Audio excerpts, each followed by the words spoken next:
Hey everybody, Mike Toy, Bonsai Boise. So this is a boxwood that I picked up at Walmart about a week ago. It was on clearance. It was $34.74, marked down to $5. It's a green mountain boxwood. Apparently there's a lot of varieties. I don't know much about that variety in particular, but what I do know about boxwoods in general is that they're sort of slow growers. They're used as hedges a lot. They're evergreens, and they're pretty hardy. So naturally, I'm going to bonsai this.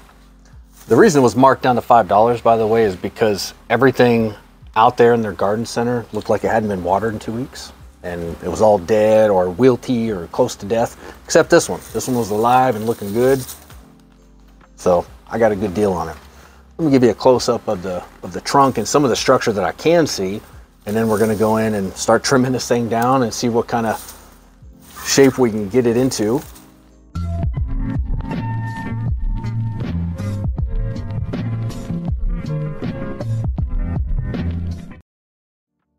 Okay, so here's a closer look at it here. So you can get rid of some of these dead leaves. So, got some good potential there, I think. It looks like it's not structurally perfect. We've got, a trunk coming up and then splits off into at least 1, 2, 3 trunks, maybe 4 even. Another little branch, 5. So some pruning decisions will have to be made. That's fine. I expected something like that.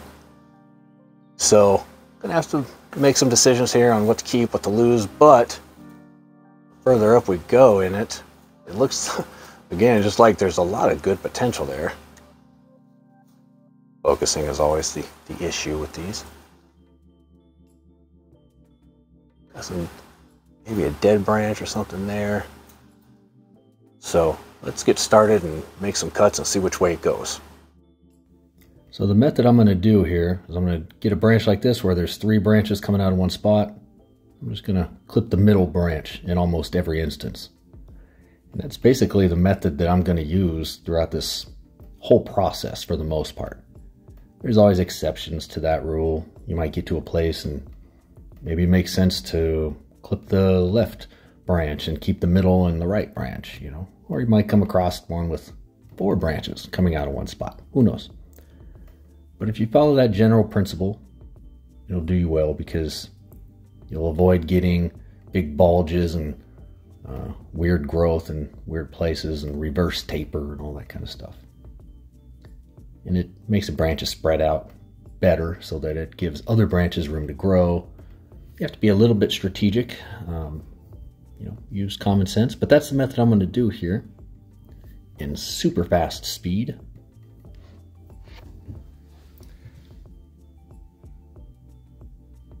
And I know I mentioned it before, I'll mention it again. The part I really want to emphasize is that taking a nursery stock tree into, trying to bonsai it, it's a process. So I treat it that way, I approach it that way. So a tree that I've had in a bonsai training pot for 2 years, I would approach differently, probably less rough and haphazard as I'm doing here. Here I know that I'm not going to be super duper selective with branches and root pruning and that kind of thing. I'm just getting it started on its journey. So the first phase. As you can see, it looks a little awkward.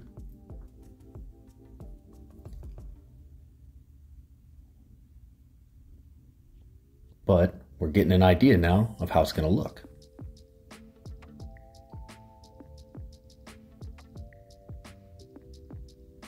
It could be argued that I could have just cut it down to shape first and then made some selections, but sometimes you just want to cut your way in. That way you don't accidentally cut off a branch that you might have wanted to keep. Okay, so that was quite the butchery job I just gave this. It looks pretty awkward right now. I figured it would be. When I saw the size of that bush, I figured there was going to be a lot of dead branches and stuff in there. And there was. But I do know that these things will back bud. So that was my hope in leaving this big awkward piece here, is I would really prefer it to be about that size right there. So if that's the front, and I prefer if this main trunk kind of went up like this and then out perhaps this way or somewhere in that neighborhood. That's my hope. If not, you know, I can always make more cuts. I was tempted really just cut right there. Just lose that altogether and have it more like that. But the problem with that is it left this kind of long, straight branch here. So even if it did back bud, it's still kind of long and straight. So I still might, who knows? I don't know yet.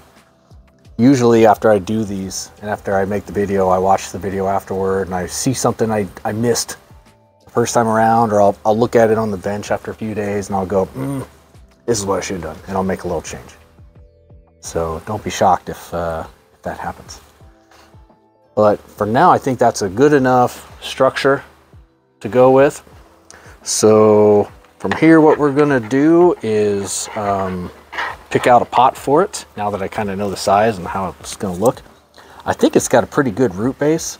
I'll give you a look at it here in a second. But first I'm gonna go eat some dinner. See you after dinner. All right, I'm back. That was a long dinner. I'm kidding. So I did this work 2 days ago, took a little break, got a haircut, changed my shirt, came back. Now I'm ready to repot this into a new pot. And I have to say, over the past couple of days of looking at this top part is driving me crazy. I don't know really what I was thinking. Well, I know what I was thinking, but I still don't like it. I'm gonna get rid of it. So before we start, let's just go ahead and take the plunge here. Boom. I like it better. It's still awkward in the sense that it is kind of long and straight right there, but I'm just gonna hope for some back budding. Clean this up just a little. Oops. I'm at kind of a goofy angle here. There we go. I just like that height better, and I like it better without the long, straight, lanky branches. So that's what we'll do. So that's the front. Now for a pot, we don't know what the roots look like yet, but what I'm hoping is for this pot here. So it's just I believe it's cement or brick or something. It's not terracotta. I'm not exactly sure what it is. I've got a bunch of these and I like them. So I think it'll look good in that. I'll pull it out here so we can take a better look at the roots. So let's do that now, without making a giant mess, if possible. Boom. A little better look there. So here's the front. See, it kind of comes down and comes out a little bit right there. Down and out.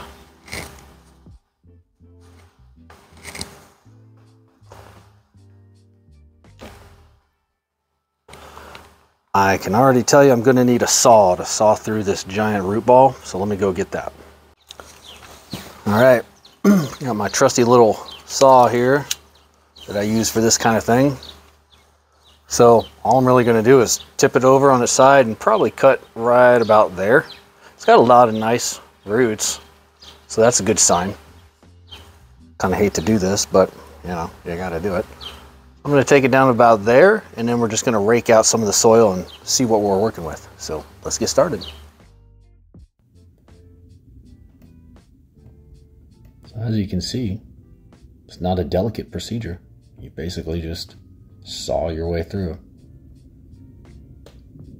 What I was really, there was a couple of surprises in doing this. Number one, if you look there, it's mud in the middle of all that. So it's just growing in just regular clay-like mud. It's kind of unusual for nursery stock. Usually it's pine bark or peat moss rather than just regular old mud. Okay, and And done. Just kidding. I actually brought it over here to this little empty spot on the bench so that I can hose it off and get the soil off of here a little easier and faster. So let's do that.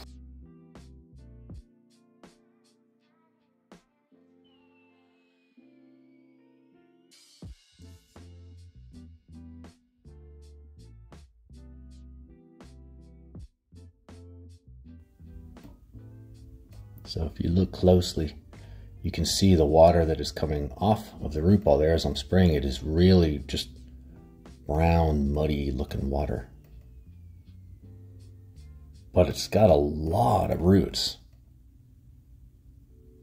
I mean, I guess it was a pretty good sized bush, but still, I mean, it was a good sized pot as well.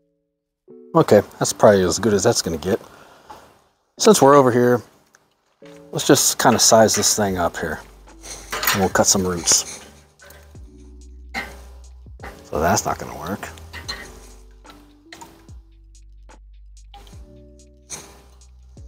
Kind of see how much we need to take off there. So this being the front, somewhere in there. I'm going to make some even more bold cuts here and just go at it. I know for a lot of people watching, this is sacrilege. A lot of the bonsai videos out there will stress the importance of working on the roots and being selective there, and that's not untrue. I'm not disputing that. I'm saying that my method is a little different sometimes, and this is one of those times. After all, this is the middle of summer, and cutting roots is the riskiest part of the whole process. So by keeping as much of the root ball as I can, just to start it on this first phase of its journey, it lowers the risk. And it is a $5 hedge after all, so I have some room to play there. So that's my only point, is that's my reasoning for sort of being roughshod with this thing to start with, is that it's the middle of summer. The more you mess with the roots, the riskier it is, and it's still risky anytime you're cutting roots, but if I got real selective with roots today, I would have taken off a lot more roots. And I didn't want to do that. I just wanted to get it started on its journey, get it in the bonsai pot, and then in spring, that's the time of year when you can, I think, afford to be a little riskier with root cutting and that type of thing. So that's my reasoning for it. So I'm not preaching that you shouldn't start with the roots. Just saying sometimes I don't, and that's why. So here all I'm doing is I'm just really trying to pack bonsai soil in there as well as I can so that there's no gaps, no air pockets, that type of thing. I just want to make sure that those roots are nice and protected from both heat right now and then cold come this winter. Luckily there's enough roots there to help pack itself, you know, and kind of insulate itself, but still, I just want to make sure that it's packed in there and it's not making it any more vulnerable than it has to be. Now another good thorough rinse, now that I've got new bonsai soil in there. Rinse it down, let it drain, rinse it down, let it drain. Do it a few times to make sure it's nice and thoroughly soaked. Preferably until the water runs clear underneath it, if you can.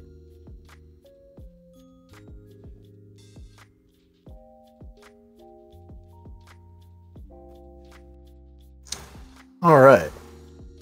Oh, I got it cleaned up a little bit. And it's starting to get dark, so I'm probably going to call it a night. I'm going to go put this in the shade. Still a couple of gaps in there. I might just put like little sprinkling soil in those just to fill a couple of gaps that opened up. But otherwise, what I would say about this, and the part that I would really want to emphasize, is that this is not what I would consider a finished product. This is something that I'm going to approach in phases. So yes, I know there are many, many flaws to this right now, and I kind of roughly manhandled this thing and shoved it in there and chopped off a bunch of roots, and it looked pretty butchery.